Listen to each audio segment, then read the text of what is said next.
Hey everyone, welcome back to your favourite YouTube channel educational hikes. आज हम class 8 science का chapter number 3 synthetic fibres and plastics chapter पढ़ने वाले हैं। हमने इसके पहले क्लास 8 साइंस के लिए ऑलरेडी 2 चैप्टर अपलोड कर दिया है, क्रॉप प्रोडक्शन एंड मैनेजमेंट और दूसरा chapter microorganism friend and foe. आपको इसी वीडियो के डिस्क्रिप्शन में उनके लिंक्स मिल जाएंगे, क्लिक करिए और जाके वीडियोस को देखिए। बहुत ही अच्छे और फिगर्स के साथ हमने वीडियोस को समझाया है। अब ये chapter synthetic fibres and plastics. Synthetic fibres का मतलब क्या होता है? सिंथेटिक फाइबर्स का मतलब ही होता है मैन मेड फाइबर्स, ऐसे फाइबर्स जिसको इंसानों ने बनाया हो, एंड प्लास्टिक्स। इन्हीं दोनों चीजों के बारे में हम पढ़ेंगे। तो चलिए line by line Hindi explanation start करते हैं। आपको चैप्टर के एंड होते होते इस चैप्टर 3 के सारे डाउट्स क्लियर हो जाएंगे। तो बिल्कुल भी वीडियो को मिस मत करना, क्योंकि अगर आपने स्किप किया तो वीडियो समझ में नहीं आएगा। चलिए स्टार्ट करते हैं। The clothes which we wear are made of fabrics. जो कपड़े हम पहनते हैं वो फैब्रिक्स के बने होते हैं। हम बेसिकली कह सकते हैं जो कपड़ा है हमारा वो फैब्रिक है। Fabrics are made from fibres, और फैब्रिक्स फाइबर से बने होते हैं। ऑब्टेन्ड फ्रॉम नेचुरल और आर्टिफिशियल सोर्सेस। अब फाइबर या तो नेचुरल तरीके से हम ऑब्टेन कर सकते हैं या आर्टिफिशियल सोर्सेस से। Can you name some natural fibres? क्या तुम कुछ नेचुरल फाइबर्स के नाम बता सकते हो क्या? Fibres are also use for making a large variety of household articles.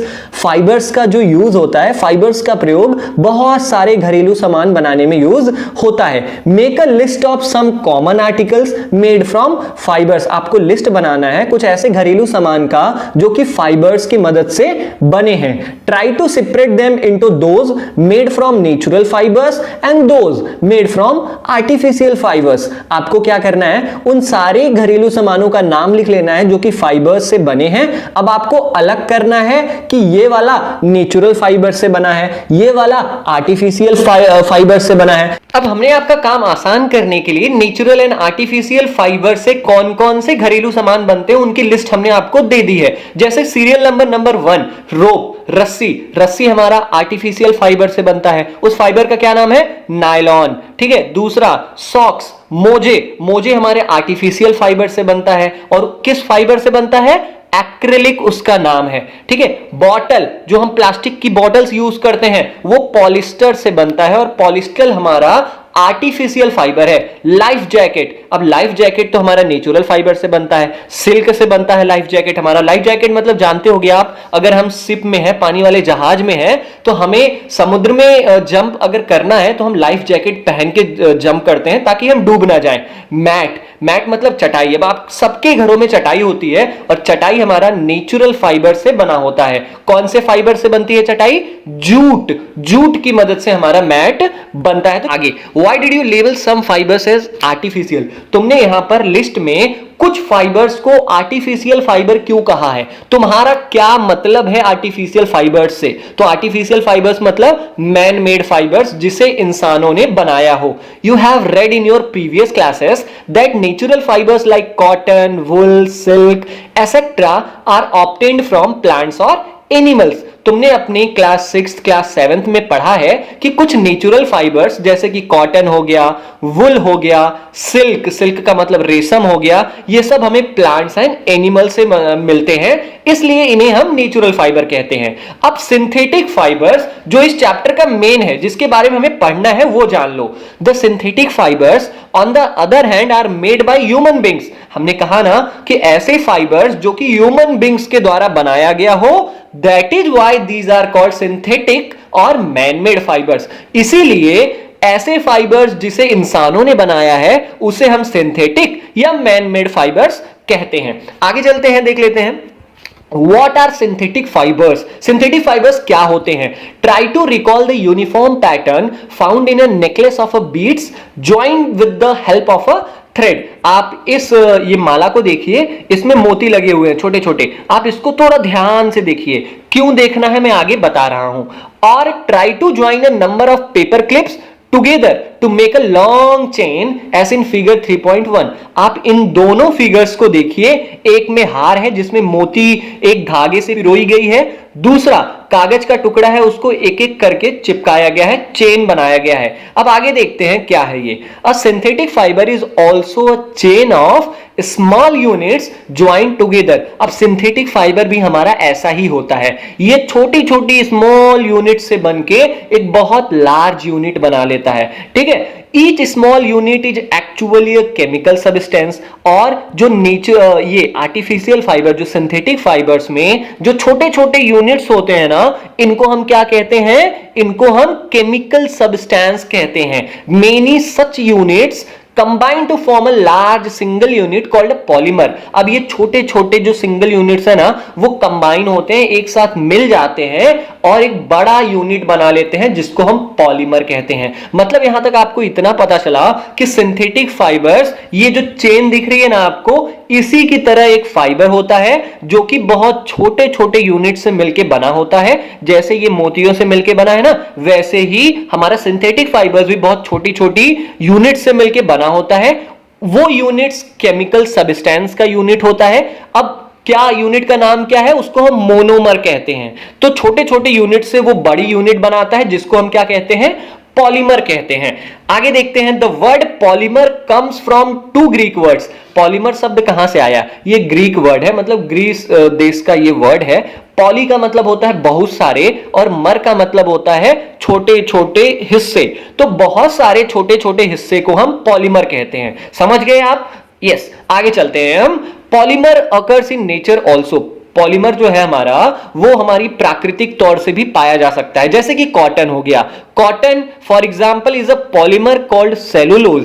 अब कॉटन मतलब तो आप जानते हो रुई, रुई का जो पॉलीमर होता है वो उसको हम कहते हैं सेलुलोज। अब पॉलीमर सेलुलोज है तो ये जो पूरा सेलुलोज है वो छोटी छोटी यूनिट से मिलकर बना होगा, और वो छोटे छोटे यूनिट्स किसके हैं?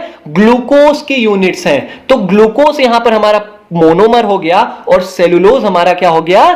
पॉलीमर हो गया। तो आई थिंक आपको समझ में आ गया होगा। बेसिकली हमने यहां तक ये पढ़ा कि जो छोटे छोटे यूनिट्स से मिलकर बड़े यूनिट्स बनते हैं उसी को हम सिंथेटिक फाइबर्स कहते हैं। छोटे छोटे यूनिट्स को हम मोनोमर कहते हैं और बड़े बड़े यूनिट्स को हम क्या कहते हैं? पॉलीमर कहते हैं। आगे चलते हैं, टाइप्स ऑफ सिंथेटिक फाइबर्स। अब सिंथेटिक फाइबर्स कितने टाइप के होते हैं? तो बेसिकली सिंथेटिक फाइबर हमारे 4 टाइप्स के होते हैं। पहला हमारा रेयॉन, दूसरा नाइलॉन, तीसरा हमारा हो गया पॉलिस्टर और चौथा हो गया हमारा एक्रिलिक। इस पार्ट में हम इन्हीं चारों के बारे में पढ़ेंगे। तो चलिए शुरू करते हैं रेयॉन से। अब आपने अगर नाम सुना है रेयॉन तो ठीक है, नहीं तो इसके बारे में आपको फुल डिटेल देता हूं। चलिए शुरू करते हैं। You have read in class 7th, तुमने क्लास 7th में पढ़ा है कि जो सिल्क फाइबर होता है ऑब्टेन्ड फ्रॉम सिल्क वॉर्म, वो एक इंसेक्ट से पाया जाता है। सिल्क फाइबर का मतलब होता है रेशम, रेशम का धागा। रेशम का धागा किससे मिलता है हमें? वो एक इंसेक्ट से मिलता है। उस इंसेक्ट का नाम है silk worm. Was discovered in China, ये सबसे पहले खोजा गया था कहां पर? चाइना में। And was kept as a closely guarded secret for a long time, और चाइना ने काफी लंबे समय तक इसे छुपा के रखा क्योंकि ये जो सिल्क फाइबर, ये जो रेशम है, बहुत महंगा मिलता था। Fabric obtained from silk fibre was very costly. अब जो कपड़े बनाए जाते थे इस रेशम से, रेशम के धागे से, वो बहुत महंगे मिलते थे। हमने पहले भी सुना है ना, रेशम की साड़ी लेते आओ, तो ये सब बहुत महंगी चीजें हैं। रेशम मतलब बहुत कॉस्टली चीज है। But it's beautiful texture fascinated everybody, लेकिन इसका जो बहुत सुंदर सा बनावट होता है कपड़े का, ये सबको अपनी ओर लुभा लेता है, अट्रैक्ट कर लेता है। Attempts were made to make silk artificially, बहुत प्रयास किया गया कि रेशम को लैब में बनाया जा सके, काश इसे इंसान बना ले। Towards the end of the 19th century, और जैसे ही 19th सेंचुरी खत्म होता है, मतलब 1895 से लेकर 1900 तक के बीच की बात है ये, क्या हुआ उसमें? Towards the end of the 19th century, जैसे ही 19वीं शताब्दी खत्म होती है, scientist were successful in obtaining a fibre having properties similar to that of silk. और साइंटिस्ट ने बहुत ढूंढा कि सिल्क जैसा कुछ बना पाए, और उन्होंने एक ऐसा फाइबर तैयार किया जिसकी जो प्रॉपर्टी, जिसकी जो क्वालिटी थी ना, वो सिल्क से मिलती जुलती थी। Such a fibre was obtained by chemical treatment of wood pulp. अब ये ये बहुत इंपॉर्टेंट है। अब ये फाइबर जो सिल्क के बराबरी वाला जो फाइबर था जिससे साइंटिस्ट ने बनाया था, वो किस चीज से मिला था? वो वुड पल्प से मिला था। वो वुड पल्प का मतलब क्या होता है? अगर आपने कभी कटी हुई लकड़ी देखी होगी तो कटी हुई लकड़ी में जो गोल गोल सी लकड़ी होती है उसके बीच में एक बहुत वेट सा, नाजुक सा एक हिस्सा होता है जिसको हम वुड पल्प कहते हैं। उसको बीच से निकाला जाता है क्योंकि उसमें सेलुलोज की मात्रा बहुत अधिक होती है। This fibre was called rayon और आर्टिफिशियल सिल्क। तो हमारा जो ये रेयॉन बनाया गया वो किस चीज की मदद से बनाया गया? Chemical treatment of wood pulp. Wood pulp जो लकड़ी का टुकड़ा था, जो लकड़ी का बीच वाला हिस्सा था, उसको हमने केमिकली ट्रीटमेंट करवाया, किसी सब्सटेंस से हमने केमिकल रिएक्शन करवाया और बन गया हमारा रेयॉन। इसलिए हम रेयॉन को आर्टिफिशियल सिल्क भी कहते हैं, नकली रेशम। ठीक है। Although rayon is obtained from a natural sources, wood pulp at it is a man made fibre. चूंकि जो हमारा रेयॉन है वो लकड़ी से पाया गया है, लेकिन फिर भी हम इसे नेचुरल फाइबर नहीं कहेंगे, हम इसे मैन मेड फाइबर कहेंगे। It is cheaper than silk and can be woven like silk fibres. ये जो रेशम के मुकाबले बहुत सस्ता होता है और रेशम के धागे जैसे गूथे जाते हैं, जैसे उससे कपड़ा बनाया जा सकता है ना, वैसे ही रेयॉन के धागों से भी हम कपड़े को बना सकते हैं। Rayon is mixed with cotton to make bedsheets. Rayon को हम कॉटन, रुई से मिलाकर बेडशीट बनाते हैं, चादर बनाते हैं। और अगर हम उसे वुल से मिला दें, ऊन से मिला दें, तो हम कालीन बना सकते हैं, कारपेट बना सकते हैं। कारपेट हम क्या करते हैं यूजुअली? कारपेट हम जमीनों पे फैलाने के लिए, जहां पर फर्श वर्श होता है ना, वहां पर जमीनों पे फैलाने के लिए हम कारपेट्स का यूज करते हैं। तो रेयॉन का यूज जान लो, बेडशीट्स बनाने के यूज में आता है और कारपेट्स बनाने के यूज में आता है। दूसरा हम पढ़ेंगे nylon. Nylon is another man made fibre. Nylon भी इंसानों द्वारा बनाया हुआ एक फाइबर है जिसे हम सिंथेटिक फाइबर कहते हैं। इन 1931 की बात है, it was made without using any natural raw material. जैसे कि हमने रेयॉन का पढ़ा, रेयॉन हमारा लकड़ी को रॉ मटेरियल यूज करके तब तो बनाया गया था रेयॉन, लेकिन जो नायलॉन था ना, it was made without using any natural raw material. ये किसी भी नेचुरल रॉ मटेरियल की मदद से नहीं बनाया गया था, बल्कि it was prepared from coal, water and air. ये कोल से, कोयले से, पानी से और हवा से रिएक्शन करवा के बनाया गया था और it was the first fully synthetic fibre. और ये इंसानों द्वारा बनाया गया पहला आर्टिफिशियल फाइबर था, क्योंकि जो रेयॉन था वो तो नेचुरल सोर्स से पाया गया था, इसलिए हम उसको परफेक्ट मैन मेड फाइबर नहीं कहते। लेकिन जो हमारा नायलॉन है वो परफेक्ट मैन मेड फाइबर है। Nylon fibre was strong, elastic and light. जो नायलॉन के धागे होते हैं ना, वो बहुत ही मजबूत होते हैं, इलास्टिक मतलब लचीले होते हैं, एंड लाइट और बहुत हल्के होते हैं। इट वॉज लस्टरस, ये बहुत ही शाइनी, बहुत ही चमकदार होते हैं और बहुत ही आसानी से हम इसे धो सकते हैं। So it became very popular for making clothes. इनकी, इस नायलॉन की ये सारी क्वालिटीज की वजह से नायलॉन बहुत फेमस हो गया कपड़े बनाने के लिए। अब हम देखो नायलॉन से क्या क्या बना सकते हैं। ये हमारे पर्दे टंगे हुए हैं, नायलॉन से बनते हैं। मोजे नायलॉन से बनते हैं। We use many articles made from nylon such as socks, ropes, tents, toothbrush, car seat belts, sleeping bags, curtains, etc. रस्सियां, मोजे, टेंट, टूथब्रश का जो हमारी ऊपर की ब्रश होती है ना, वो भी नायलॉन का ही बना होता है। कार का जो सीट बेल्ट होता है वो भी नायलॉन का बना होता है। स्लीपिंग बैग एक पॉलिथीन के जैसा आता है जिसको हम खुद में उसको पैक कर लेते हैं और अंदर सो जाते हैं, वो बैग होता है, तो वो भी हमारा नायलॉन से बनता है। पर्दे ये भी नायलॉन से बनते हैं। तो नायलॉन के ये सारी यूजेस हैं, आप इनको याद कर लेना, ये इंपॉर्टेंट है जिसको मैंने अंडरलाइन किया है। तो आगे नेक्स्ट जो है हम आगे पढ़ते हैं। यहां पे देख लेते हैं यूज ऑफ नायलॉन फाइबर्स।